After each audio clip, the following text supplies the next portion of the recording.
నమస్కారం TNN news కి స్వాగతం. హెడ్లైన్ చూద్దాం.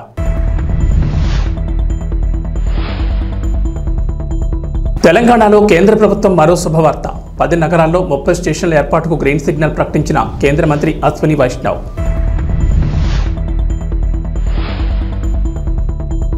అక్రమ నిర్మాణాలను కూల్చివేస్తోన్న హైడ్రా అధికారులు. మర్రి మారుతి విద్యా సంస్థలకు నోటీసులు జారీ. ఆధారాల ఆధారంగా ముందుకెళ్లాలని హైకోర్టు సూచన.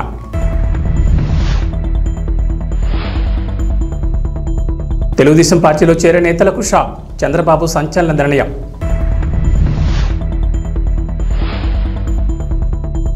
పిఠాపురం మహిళలకు పవన్ కళ్యాణ్ గిఫ్ట్. ఈ నెల 30న 12,000 మందికి చీరల పంపిణీ. సామూహిక వరలక్ష్మి వ్రతాలు నిర్వహణ.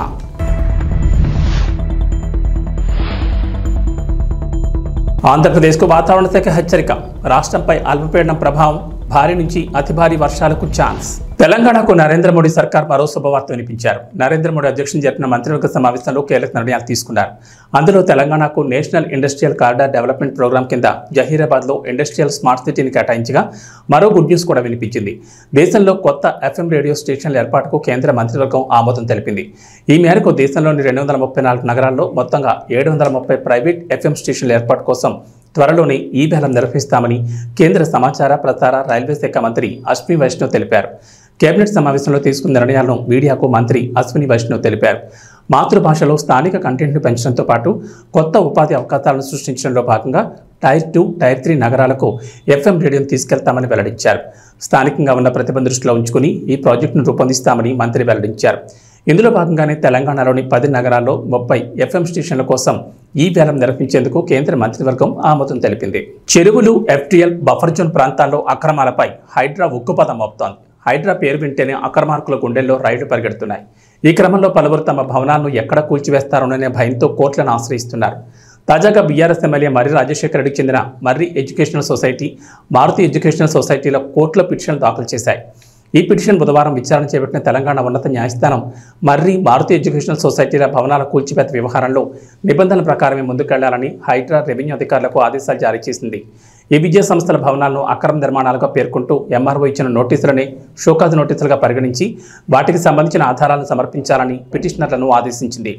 మేడ్చల్, మల్కాజ్గిరి జిల్లా దొండిగల్ మండలంలోని చిన్న తామెర చెరువులో మర్రి, మారుతి విద్యా సంస్థలకు చెందిన భవనాలను చెరువులను ఆక్రమించి నిర్మించారని, వాటిని తొలగించాలంటూ తహసీల్దార్ ఆగస్టు 22న నోటీసులు జారీ చేశారు.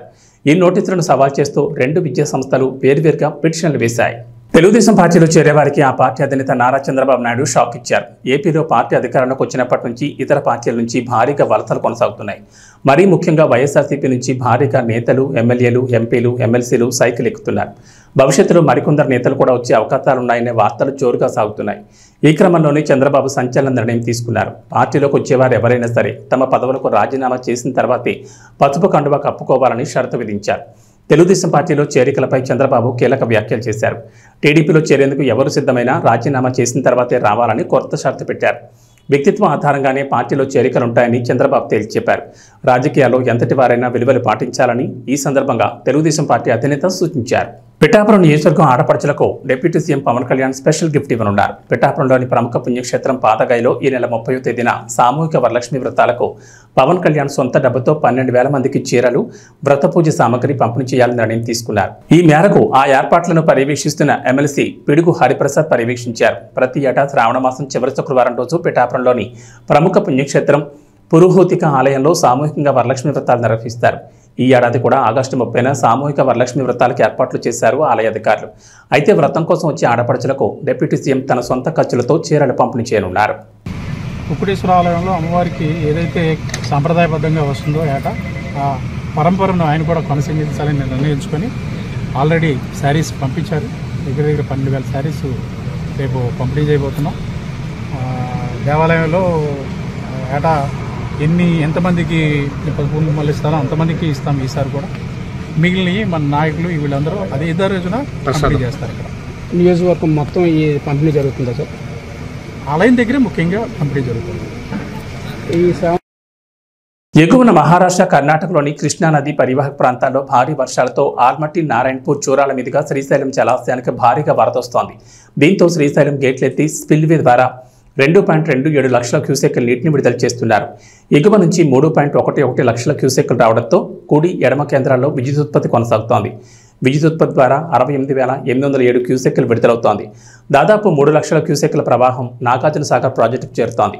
ఈ నేపథ్యంలో అధికారులు 22 గేట్లను ఎత్తి దిగువకు నీటిని విడుదల చేశారు. బుధవారం రాత్రి శ్రీశైలం నుంచి 2,27,368 క్యూసెక్ల వరద నీరు రావడంతో ఎన్ఎస్పీ అధికారులు 22 గేట్లను 5 అడుగుల మేరకెత్తి 1,78,200 క్యూసెక్ల నీటిని దిగువకు వదిలారు. కుడి కాలువ ద్వారా 9,500 క్యూసెక్లు, ఎడమ కాలువ ద్వారా 8,280, ప్రధాన విద్యుత్ కేంద్రం ద్వారా 28,988, ఎస్ఎల్బీసీ ద్వారా 1,800, వరద కాలువ ద్వారా 600 క్యూసెక్లు కలిపి మొత్తం 2,27,368 క్యూసెక్ల నీటిని విడుదల చేశారు. ఆంధ్రప్రదేశ్ కేబినెట్ భేటీలో పలు కీలక అంశాలపై చర్చ జరిగింది. పలు తీర్మానాలపై చర్చించి ఆమోదం తెలిపారు. ఆ తర్వాత మంత్రులు చంద్రబాబు రాజకీయ జీవితం, పవన్ కళ్యాణ్ బర్త్డే అంశాన్ని ప్రస్తావించారు. సెప్టెంబర్ 1వ తేదీకి చంద్రబాబు తొలిసారి ముఖ్యమంత్రిగా ప్రమాణ స్వీకారం చేసి 30 ఏళ్లు అవుతుందని మంత్రి రామానాయుడు ప్రస్తావించారు. వెంటనే మంత్రులు చంద్రబాబుకు ముందస్తుగా శుభాకాంక్షలు తెలిపారు. చంద్రబాబు తొలిసారి ముఖ్యమంత్రి అయినప్పుడు ప్రవేశపెట్టిన శ్రమదానం, జన్మభూమి, ఆకస్మిక తనిఖీలు వంటి అంశాలపై చర్చ జరిగింది. ఆ తర్వాత సెప్టెంబర్ 2న డిప్యూటీ సీఎం పవన్ కళ్యాణ్ జన్మదినమని మంత్రి దుర్గేష్ గుర్తు చేశారు. పవన్ కు ముందస్తుగా మంత్రివర్గం శుభాకాంక్షలు తెలిపింది. వెంటనే స్పందించిన చంద్రబాబు పవన్ కళ్యాణ్ పుట్టినరోజు వేడుకలకు దూరంగా ఉంటారని, బహుశా ఆ రోజు ఆయన తనకు కూడా అందుబాటులో ఉండరేమోనని సరదాగా వ్యాఖ్యానించారు. అలాగే ఈ నెల 30న జరిగే వనమహోత్సవంలో మంత్రులంతా పాల్గొనాలని ముఖ్యమంత్రి సూచించారు. దుర్గం చెరువు ఎఫ్టీఎల్ పరిధిలోకి వస్తాయని Amar cooperative society, doctors colony, Kavuri హిల్స్లలో నివాసం ఉంటున్న వారికి నోటీసులు జారీ చేసింది హైడ్రా. చెరువుకి చుట్టూ ప్రముఖుల నివాసాలు, ఎఫ్టీఎల్ జోన్లో నిర్మాణాలు ఉన్నట్లు గుర్తించింది. దాదాపు 80 నిర్మాణాలకు నోటీసులు జారీ చేసినట్లు తెలిపారు శేర్లింగంపల్లి తహసీల్దార్. 30 రోజుల్లోపు స్వచ్ఛందంగా కూల్చివేయాలని నోటీసులో పేర్కొన్నారు అధికారులు. ఎఫ్టీఎల్ జోన్లోని ముఖ్యమంత్రి రేవంత్ రెడ్డి సోదరుడు తిరుపతి రెడ్డి నివాసం, సీఎం సోదరుడు నివాసాన్ని సైతం నోటీసులు జారీ చేశారా లేదా అనే విషయంపై స్పష్టత ఇవ్వలేదు అధికారులు. Sector colony, doctors colony, Amar cooperative society, Kavuri హిల్స్లోని కొన్ని నివాసాలకు నోటీసులు జారీ చేశారు. మాదాపూర్లోని Amar society, Kavuri hills colony వాసులకు హైడ్రా నోటీసులు ఇవ్వడం కాలనీ వాసులు ఆందోళనకు గురవుతున్నారు. అమర్ సొసైటీ కాలనీకి 1995 హుడా లేఅవుట్ అనుమతి ఉందంటున్న కాలనీ వాసులు ప్రతి ఇంటికి పర్మిషన్ తీసుకుని నిర్మాణం చేసినట్టు తెలిపారు. హుడా మున్సిపాలిటీ అనుమతితోనే ఇళ్లు నిర్మించుకున్నామని కాలనీవాసులు అంటున్నారు. ఇప్పుడు సడన్ గా హైడ్రా నోటీసులు జారీ చేయడం పట్ల ఆగ్రహం వ్యక్తం చేశారు. అందరి ఇండ్లకు F1 రాసిన అధికారులు సీఎం రేవంత్ రెడ్డి తమ్ముడు తిరుపతి రెడ్డి ఇంటికి మాత్రం రాయలేదు. నేను అమర్ కోఆపరేటివ్ సొసైటీలో ఉంటున్నాను. మా లేఅవుట్ వచ్చి 1995లో అప్రూవ్డ్ అండి. We took permissions in 1996 and 97 and ఇల్లు కట్టుకున్నాము. అప్పటి నుంచి వీఆర్ పేయింగ్ ట్యాక్సెస్. మా ట్యాక్స్ వచ్చి 2000 నుంచి కడుతున్నాము. We have all the receipt submitted and మాకు అర్థం కాలేదు 2002లో 2004లో వచ్చిన వర్షాల వల్ల they are saying this is in FTL. ఇది ఎఫ్టీఎల్లో ఉందని చెప్తున్నారు, కానీ ఇది ఎఫ్టీఎల్లో లేదండి. మేము కట్టుకున్నప్పుడు ఎవ్రీథింగ్ అన్ని పర్మిషన్స్ ప్రాపర్గా తీసుకొని లేఅవుట్ అన్ని చెక్ చేసుకొని కట్టుకున్న బిల్డింగ్ అండి ఇది. There are so many loans కూడా తీసుకున్నాము. లోన్స్ కూడా అవైలబుల్ ఉన్నాయి. ఇన్ని రోజుల నుంచి ట్యాక్సెస్ కడుతున్నాము, ఇన్ని రోజుల నుంచి వాటర్ బిల్ కడుతున్నాము. రోడ్స్ అన్నీ ఉన్నాయి. ఎక్కడ కూడా వాటర్ ఆగకుండా పైప్ లైన్ సిస్టమ్ ఉంది. ఇప్పుడు గవర్నమెంట్కి నేను ఒకటే రిక్వెస్ట్ చేసేది ఏంటంటే, మీరు మళ్ళీ ఆలోచించండి. మాకు వచ్చిన నోటీస్ మీరు ఒకసారి మళ్ళీ ఆలోచించి, వాల్టా చట్టం కూడా ఎప్పుడంటే 2002లో వచ్చింది. మా బిల్డింగ్ 2000 సంవత్సరం నుంచి ఉంది. 1995 పర్మిషన్ మాది. ఉన్నటువంటి మాదాపూర్ రాయదుర్గం చెరువు యొక్క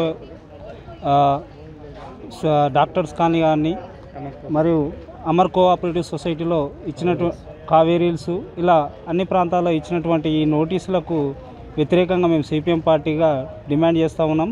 ఎందుకంటే ఈ కోఆపరేటివ్ సొసైటీ ఏర్పడ్డప్పుడు రోడ్లు కానీ, డ్రైనేజ్ కానీ, ఎలక్ట్రిసిటీ కానీ, అదేవిధంగా వాటర్ బోర్డు సంబంధించిన నల్లా కలెక్షన్ కానీ ఇవన్నీ అధికారులు ఇచ్చిన తర్వాత ఇది ఎఫ్టీఎల్లో ఉందని చెప్పేసి అప్పుడున్న అధికారులు ఎందుకు నిర్ధారణ లేకపోయారు? సామాన్య ప్రజలని నడ్డివిడ్చడమే ఈ ప్రత్యామ్నాయంగా మాకు అనిపిస్తుంది. ఎందుకైతే వీళ్ళు అన్యాయం అయిపోతారు. బఫర్ జోన్ అనేది అధికారులు గుర్తించాల్సిన పరిస్థితి. ఈరోజు అధికారుల నిర్లక్ష్యం వల్ల ఈరోజు జిహెచ్ఎంసీ అధికారులు కానీ, రెవెన్యూ కానీ, ఇరిగేషన్ కానీ వీళ్ళందరూ బాధ్యతారహితంగా పనిచేసినట్టయితే ఈరోజు వీళ్ళకి ఇలాంటి పరిస్థితి వచ్చేది కాదు. Sir, retired professor of JNTU. నాకు 93లో కొనుక్కున్నాము. ది లేఅవుట్ సొసైటీ ఇది అప్రూవ్డ్ 91లో కూడా అది లేఅవుట్ అప్రూవ్డ్ ఉండడం వల్ల కొన్నాము. దాని తర్వాత ఇల్లు కట్టేటప్పుడు పర్మిషన్స్ తీసుకోవడము GHMC నుంచి ఈ పర్మిషన్ లెటర్స్ ఉన్నాయి, కట్టడం అయింది. దాని తర్వాత even the occupancy letter certificate ఇచ్చారు.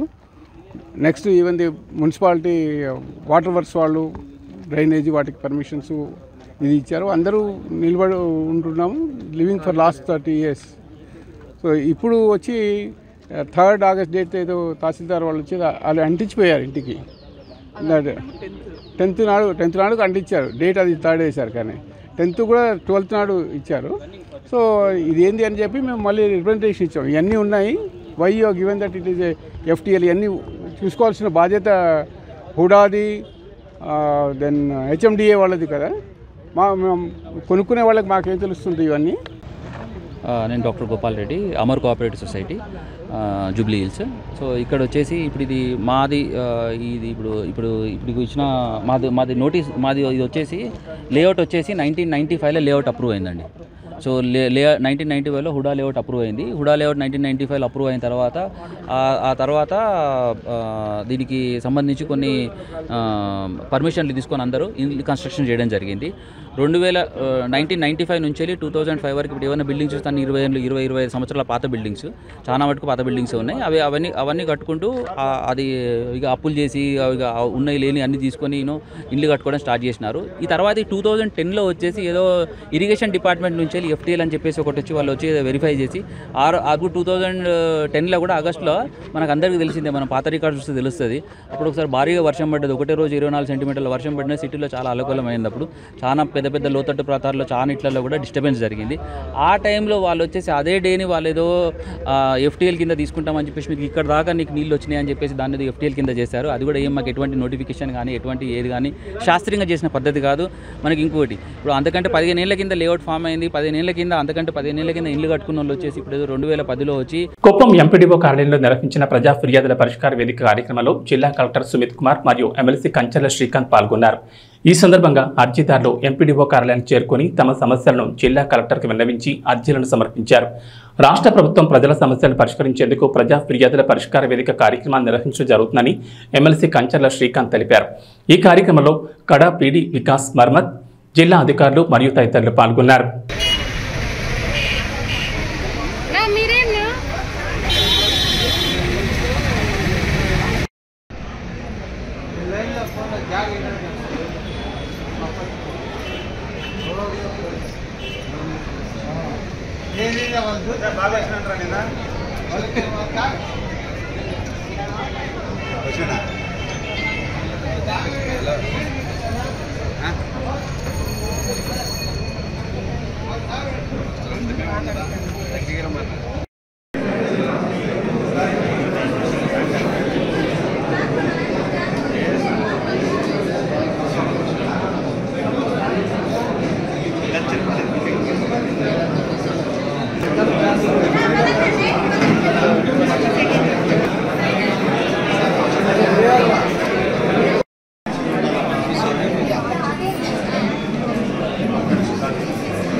మాట్లాడండి లైన్లో వచ్చేసి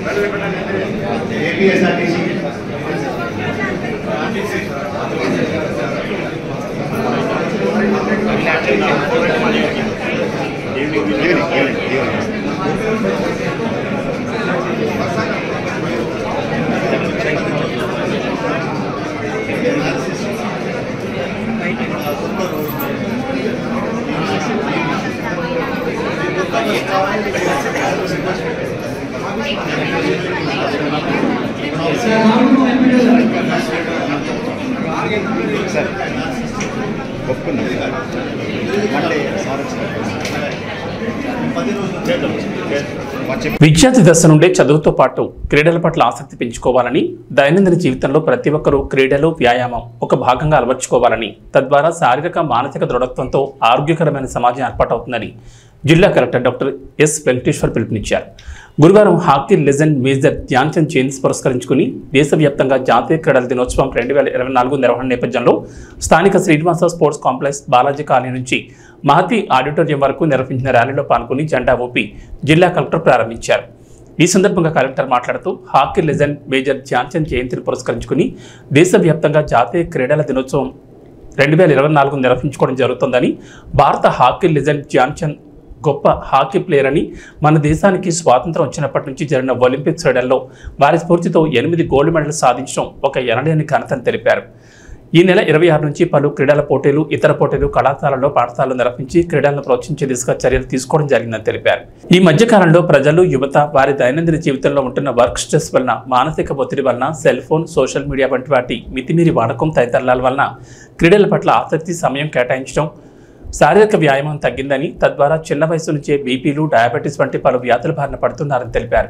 వీటి నుంచి బయటపడాలంటే ప్రతి ఒక్కరూ తమ దైనందిన జీవితంలో క్రీడలు, వ్యాయామానికి కనీసం 30 నిమిషాలు కేటాయించాలని, తద్వారా ఆరోగ్యకరమైన మంచి సమాజం ఏర్పాటవుతుందని అన్నారు.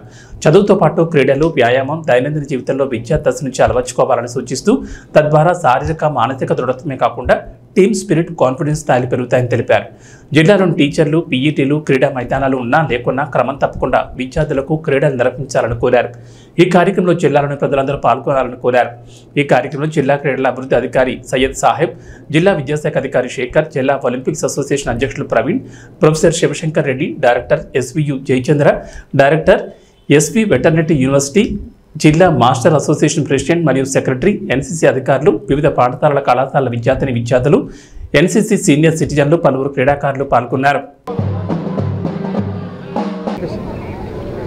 ఈరోజు మనకి నేషనల్ స్పోర్ట్స్ డే మనము జరుపుకుంటున్నాము. నేషనల్ స్పోర్ట్స్ డే మనకి గవర్నమెంట్ ఆఫ్ ఇండియా నుంచి, అదేవిధంగా మన రాష్ట్ర ప్రభుత్వం నుంచి ఇన్స్ట్రక్షన్స్ ఏమంటే, ఈ 3 రోజులు స్టార్టింగ్ ఫ్రమ్ టుడే అన్ని స్కూల్స్లో, అన్ని డిస్ట్రిక్ట్ స్పోర్ట్స్ అథారిటీ ఆధ్వర్యంలో మొత్తం డిస్ట్రిక్ట్ అంతా కూడా all sports activities, all physical fitness activities and also ఎంటర్టైన్మెంట్కి సంబంధించి అన్ని యాక్టివిటీస్ కూడా మనం జిల్లా వ్యాప్తంగా చేసుకుంటూ అందరి పిల్లల దగ్గర నుంచి పెద్దవాళ్ళ వరకు అందరినీ, ఆల్ ఏజ్ గ్రూప్స్ వాళ్ళని మనము యాక్టివేట్ చేసి ఈ క్రీడల యొక్క విశిష్టతను ఎక్కువ మనము ప్రజల్లో అందరికి కూడా తీసుకెళ్ళాలి.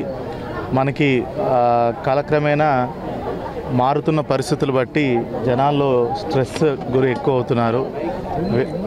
అంటే సోషల్ మీడియా ప్రభావం వల్ల కానీ, లేదంటే సాలిటరీ లైఫ్ వల్ల కానీ, వీటన్నిటి వల్ల క్రీడల నుంచి దూరం అయ్యి జనాలు స్ట్రెస్కి గురయ్యి వేరియస్ మనకి ఏదైతే బీపీ, లేదంటే డయాబెటీస్, మిగతా అనేక రకమైనటువంటి డిప్రెషన్, ఇలాంటి వ్యాధులకు గురవుతున్నారు. వీటన్నిటికీ ఒకటే విరుగుడు ఏంటంటే, మనము ఫిట్గా ఉండి రకరకాల స్పోర్ట్స్ ఆడుకుంటూ, అదేవిధంగా పిల్లల్లో sports not only for their physical fitness ఒకటే కాకుండా ఒక టీమ్ స్పిరిట్ అనేది ఉంటుంది. ఒకటి వాళ్ళ కాన్ఫిడెన్స్ వాళ్ళకి బిల్డప్ చేస్తుంది.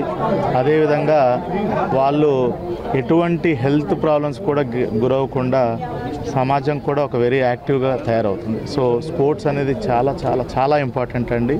సో ఇంకా మారుతున్న కాలంలో మనకి స్పోర్ట్స్ యొక్క ప్రాముఖ్యత అనేది చాలా ఎక్కువ ఉంది. దాంట్లో భాగంగానే ఈరోజు మనము ఎస్వి ఆర్ట్స్ కాలేజ్లోని ఇక్కడ మనం ఈ స్పోర్ట్స్ డేని స్టార్ట్ చేయడం జరిగింది.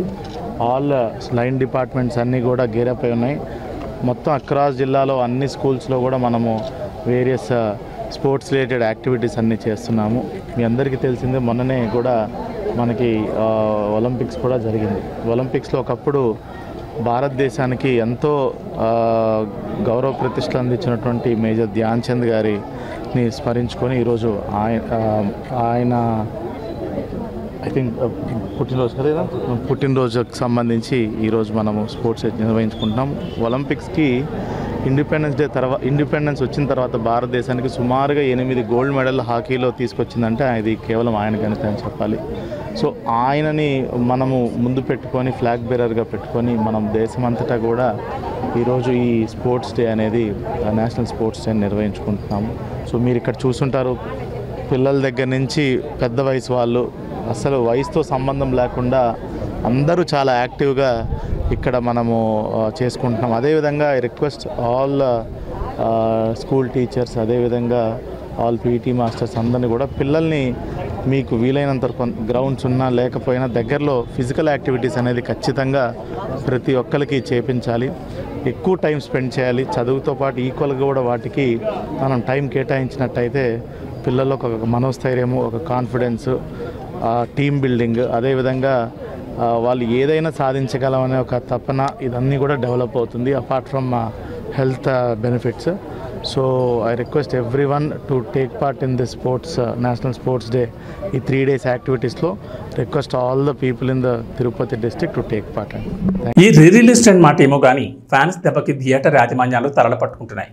రీ రిలీజ్ సినిమా తమ థియేటర్లో వెయ్యానా వద్దా అన్నట్లుగా ఆలోచిస్తున్నారు. ఎందుకంటే తమ అభిమాన హీరో బ్లాక్ బస్టర్ చిత్రాన్ని మరోసారి థియేటర్లో చూసేసరికి ఫ్యాన్స్కి పూనకాలు వచ్చేస్తున్నాయి. అసలు థియేటర్ స్క్రీన్పై బొమ్మ చూసే అవకాశం కూడా లేకుండా పేపర్లు విసరడం, స్క్రీన్ మీదకెక్కి డాన్సులు చేయడం, అరుపులు కేకలు, అబ్బబ్బో ఏమని చెప్పాలి ఆ హంగామా. ఇదంతా ఒక ఎత్తు అయితే తాజాగా అక్కినేని నాగార్జున పుట్టినరోజు సందర్భంగా రీ రిలీజ్ అయిన మాస్ సినిమాకి బీభత్సం సృష్టించారు ఫ్యాన్స్.